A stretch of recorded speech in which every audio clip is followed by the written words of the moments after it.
Hello, and welcome to the Finding Home, a Jesus Follower's 30-Year Journey to Judaism podcast, an audio telling of the memoir of the same name, Finding Home, a Jesus Follower's 30-Year Journey to Judaism by J.S. Clark, which you can find electronically for free or low cost through smashwords.com or in paperback form at amazon.com or lulu.com. I am your host and the author of said book, which makes me J.S. Clark, but you can call me Jesse in an informal setting such as this. In this podcast, with the help of the Almighty, I will be reading for you the story of my growing up as a sincere follower of the Nazarene in an active, believing home. I will tell as best I have been able to remember, though no doubt colored at times by the years and new perspectives, of my childhood and experiences. The incidents, the people, and the doctrines that had great influence on the course of my life and what ultimately led me to a new relationship with the Creator through the old path of the Jewish people. The book itself is divided in a number of ways. There are major sections, personal epochs, each one told from the perspective I had in those days, at least attempted to. However, throughout the book, I also interject present-day reflections and insights, present day as of the publishing of the various editions. However, of course, I haven't stopped learning, so as appropriate, I will inject present 2024-25 reflections and insights, but only when I can do so without confusing or disruption. I will try to introduce those with the phrase 2024 edition. Also, I will not be including all of the extra content, the footnotes that are in the paperback form, but where there's one that seems especially relevant, I will interject it. I will also use introductions to each chapter episode to respond to any questions that a listener may care to send me, but only in a respectful and kind way. You can email me at jsclarkpresents@gmail.com. I am on some of those socials as JS Clark, but email will work best. Send me beautiful, thoughtful word, and I will be happy to hear from you and incorporate what I can. One last note, due to the Torah prohibitions regarding the saying of a deity's name, it is problematic to refer in speech to the New Testament's central figure by his CH title, as it is more closely associated with a claim of divinity. So in those portions where allusion must be made to this title, I will simply say some derivation of CH. To the followers of Jesus who may be listening, I assure you, I mean no disrespect or hurt to you, but some things you may find offensive, and I do not mean it without sensitivity. All the best, J.S. Clark. I didn't see that train coming. In 2010, writing this book would never have entered my mind. In 2017, I would have contemplated the subject, but denied I would ever pen my current position. I would have pointed to a recently completed draft attesting to the deity of Yeshua as HaMashiach, Jesus as the Messiah, and to another on the Gospel according to Yeshua, which would have been a solid and mind-blowing work, if I do say so myself. Yet in the last days of 5778, in the week leading to Rosh Hashanah 5779, the Jewish Civil New Year falling on September 9th, 2018, I concluded that a first-century Jewish rabbi known as Yeshua was not the Mashiach. It was not an easy decision after 30 or so years of identifying as a Jesus follower, 24 of which I would describe as serious, active, engaged belief. It was not easy, but it was merely surrendering to the gravity of the disqualifying argument. I am not writing this memoir to attack anyone into changing their faith. If you are happily a Jesus follower, be happy in serving the Creator to the best of your knowledge and ability. If you are happily Messianic Jewish, Hebrew roots, or Yeshua other, then happily be the best according to your understanding. But maybe you're facing questions and do not know what to do with them. Sometimes it is just helpful to have someone else to tell you that they have had the same, and to see how they navigated it, even if ultimately you choose another path. You are not a wicked person because you have questions about Yeshua that no one else seems to voice. Be realistic. Do you think someone in a crowd of Jesus followers or Messianics is going to openly acknowledge to their own community, "Yeah, I'm not sure this is true"? No one wants to be the doubter.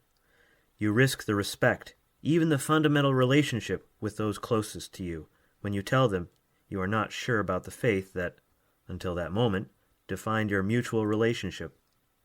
Suddenly, you wouldn't be a brother or sister in the faith, but an outsider. Someone who needs to be converted, or perhaps a weak member who needs to be admonished, quarantined, shunned, or excommunicated. But certainly not one of the faithful, qualified to engage in intimate, deep discussions of faith. All your thoughts can in an instant, be invalidated by your conclusion. All of your good deeds can be instantly erased or turned into fakery, a show of godliness, and they must be. Or else, how could you have reached a conclusion contrary to the one you once shared? In this memoir, I trace the road of questions that led me to where I stand. I have tried to tell it as fairly as I can from the native perspective of those years and moments, but in certain wrestlings, present day has undoubtedly bled into earlier memory. I will try to keep those contemporary thoughts confined to footnotes. I hope reading this will help you find clarity in your own questions, and I pray bring you closer to the God of Abraham, Yitzhak, and Yaakov.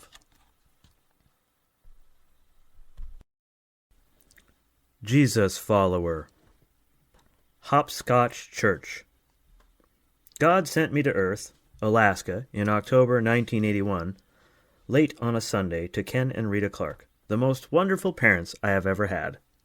Thereafter, the Air Force ordered my dad, a KC-135 tanker pilot, to a new duty station at Fairchild Air Force Base, just outside of Spokane. We moved to Washington before I learned how to walk. Actually, I am told I learned to walk in an RV going down to those contiguous United States. Not surprisingly, all I remember of Alaska is the colors brown, probably wall paneling, and white, undoubtedly snow, and a vague sense of absolutely flat carpet that military housing may have been fond of in the 70s and 80s.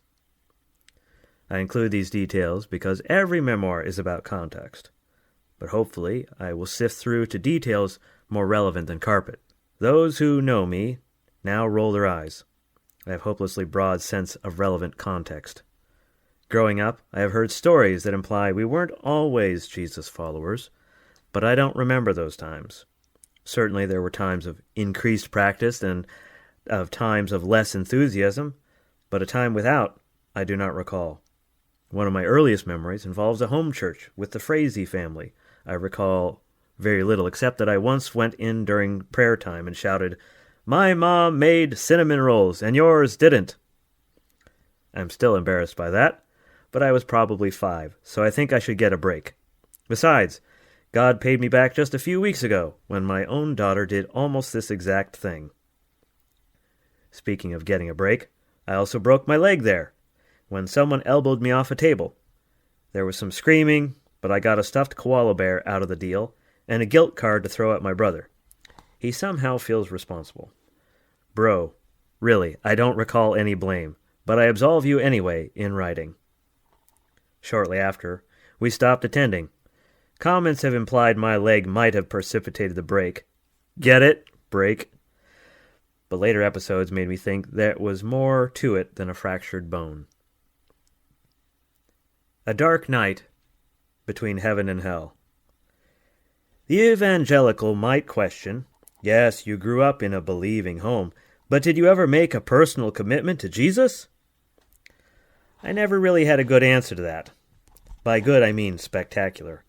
I always dreaded the question, because I would hear others give these stories that end with clouds rolling back and angelic singing. As for me, I recall being in my parents' basement in a sleeping bag. For some reason, we kids like to sleep in strange places. Sleeping bags out into the back porch and try to avoid being eaten by mosquitoes by closing the tops of our bags so that we couldn't breathe. Meanwhile, trying to wrangle cats to sleep in our bags, only to kick them out when they'd start kneading us with their claws.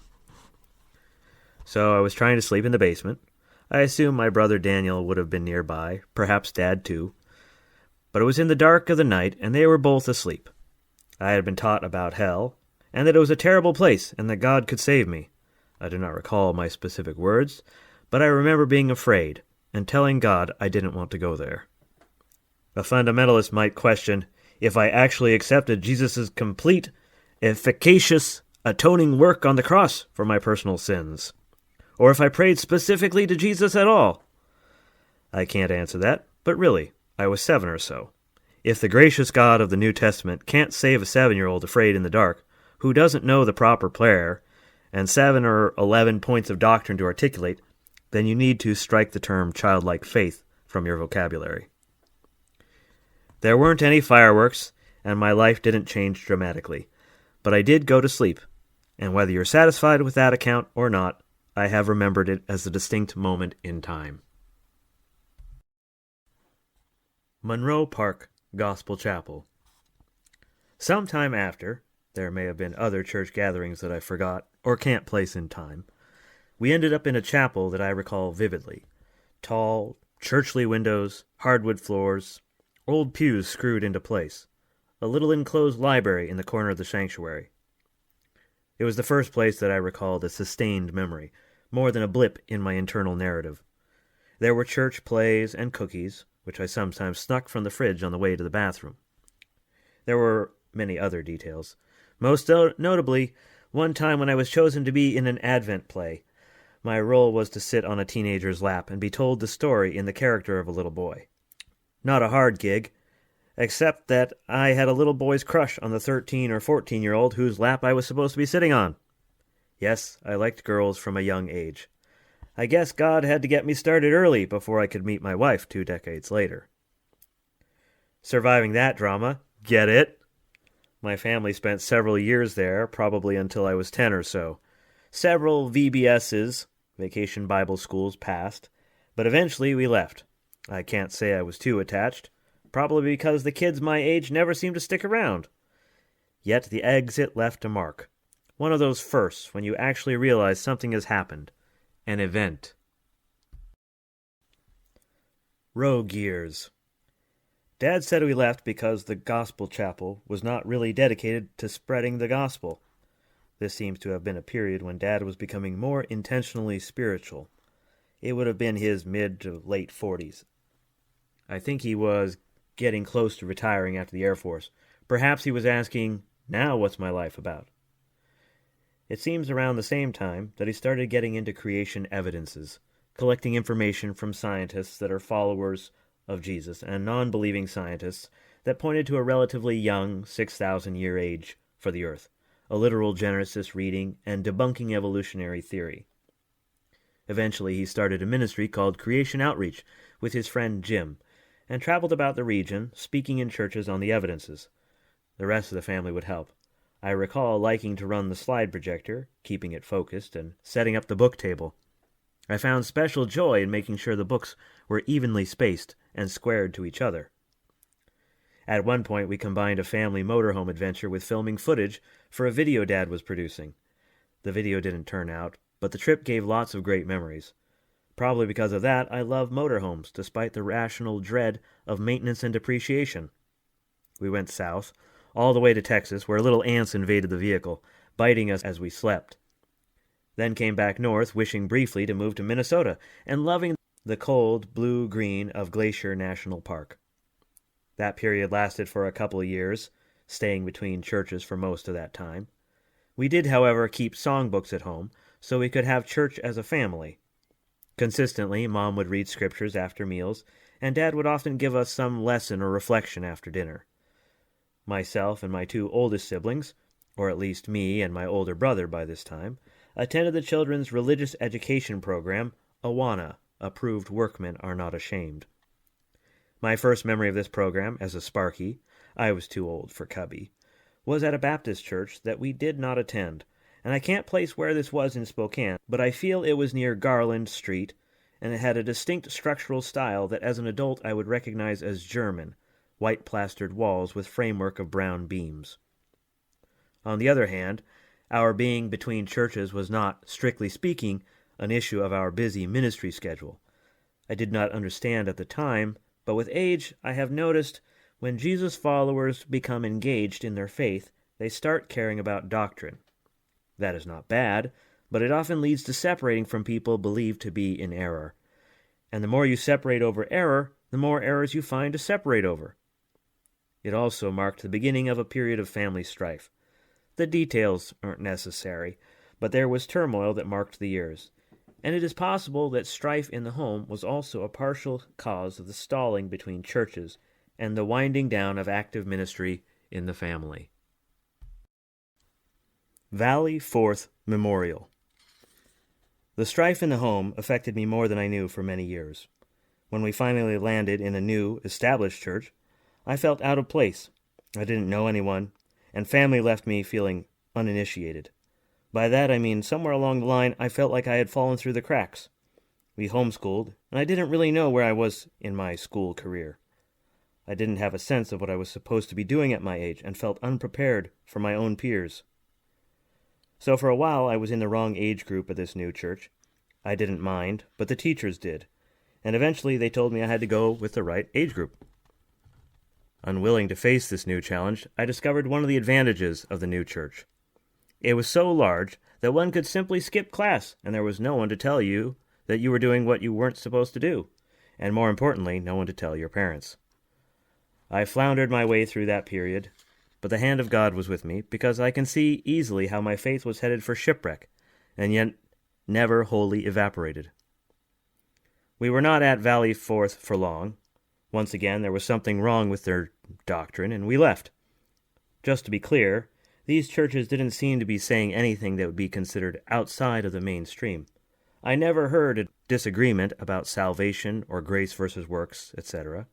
As far as I can tell, these churches agreed on the major points, but the objections were to peripheral points of doctrine. Thank you for listening to today's episode. If you liked what you heard, please like and subscribe.